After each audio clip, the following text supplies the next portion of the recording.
Le Clic Prévention Santé est un outil que l'on peut consulter soit sur son ordinateur, soit sur sa tablette, soit sur son smartphone. Et dans cet outil, on vous demande d'introduire votre âge, on vous demande d'introduire votre sexe, et puis vous pouvez dérouler un petit menu sur lequel vous voyez quelques antécédents.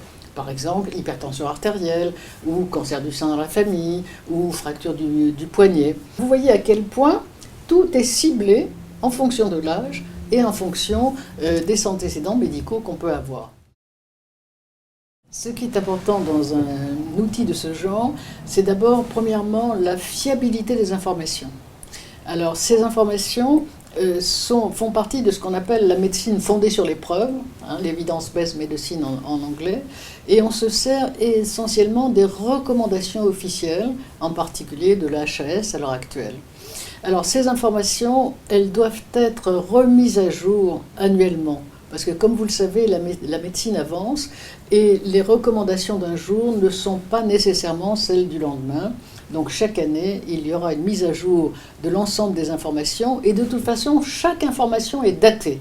On sait exactement que l'information que l'on donne, ça dépend des recommandations qui ont été publiées en janvier 2014, en février 2015, etc., etc. La prévention, on peut la faire de différentes façons, mais ce qui est important, c'est qu'elle soit accessible à l'ensemble de la population. Parce que ce que l'on sait, c'est que l'accès à la prévention, le fait d'être sensibilisé à la prévention, va dépendre de votre niveau d'éducation. Plus vous avez un niveau d'éducation élevé, plus vous êtes accessible à la prévention et meilleure sera votre santé. Et on sait très bien, par exemple, qu'il existe 7 ans de différence d'espérance moyenne de vie entre des cadres et professions libérales et entre des ouvriers. Pour nous, à ILC, ce qui est essentiel, ce serait de faire de la prévention dans les entreprises, sur le temps de travail et payé par les entreprises. Alors maintenant aussi, il y a d'autres moyens de faire de la prévention, et c'est vrai que les objets connectés qu'on voit à l'heure actuelle vont aider de façon considérable la prévention, dans la mesure où ils sont ludiques, où ils sont plus spécifiques, plus de personnes auront envie de les consulter. Cette collaboration, elle tente à véritablement éclairé la population sur l'importance de la prévention. Et je voudrais donner un autre argument important. Vous savez qu'on ne peut pas changer nos gènes, manifestement, et certaines maladies sont génétiquement déterminées.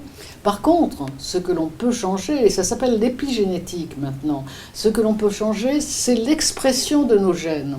Alors l'épigénétique, elle cherche à savoir quels sont les mécanismes moléculaires qui fassent qu'une cellule qui a le même gène que la cellule d'à côté va se transformer de façon totalement différente. Bien évidemment, c'est comme ça que vous avez de la peau, que vous avez des neurones, que vous avez des beaux yeux bleus, etc., etc. Et ce que l'on sait, c'est que tout ce que l'on peut faire en prévention, et en particulier ce que nous prenons, c'est-à-dire un style de vie qui est un style de vie sain, chaleureux, avec beaucoup de relations humaines, c'est pas seulement le côté médical, est capable de modifier l'expression de nos gènes et d'améliorer notre santé. C'est ce que nous partageons avec Clésia.